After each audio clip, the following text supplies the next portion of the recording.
অসম্ভব কিছু না, সব জিনিসের প্রভাব পড়ে। এটা ঠিক হয়েছে কি ভুল হয়েছে বাংলার মানুষ, আমার কর্মীরা বলবেন।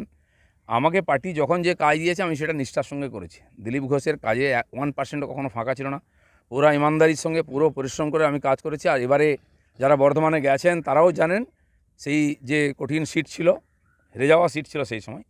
আর সেখানে আমি যে লড়াই দিয়েছি মনে হচ্ছে একটা জায়গায় লড়াই হয়েছে। তো আমাদের পরিশ্রমে ফাঁক ছিল না। বাকি নেতৃত্ব, পরিবেশ ইত্যাদি পলিসির উপর নির্ভর করেছে যে কেন রেজাল্ট এরকম হয়েছে, সেটা যারা চিন্তাভাবনা করেছেন, যারা পাঠিয়েছেন তারা ভাববেন। ব্রিটিশ সরকারের আমলে যারা ইস্ট ইন্ডিয়া কোম্পানির বিরুদ্ধাচরণ করতো তাদেরকে আন্দামানে পাঠানো হতো, বলা হতো কালা পানিতে পাঠালাম। আর দিলীপ ঘোষের আমলে দিলীপ ঘোষ পারফরমেন্স করে দেখিয়ে দিয়েছিলেন, তা সত্ত্বেও তাকে আন্দামানে পাঠিয়ে দেওয়া হয়েছে। আন্দামান আগেই ঘুরে এসছে দিলীপ ঘোষ, যেন কালাপানিটা আমি জানি আর কেউ জানে না। আর রাজনীতিতে এটা অসম্ভব কিছু না। রাজনীতিতে চক্রান্ত, কাঠিবাজি, এটা রাজনীতির অঙ্গ। আমি সেভাবেই নিয়েছি। আমি পুরো পরিশ্রম করেছি কিন্তু সফলতা আসেনি। কার কাঠিবাজি? রাজনীতিতে যা হয় সবাই কাঠি নিয়ে ঘুরতে থাকে।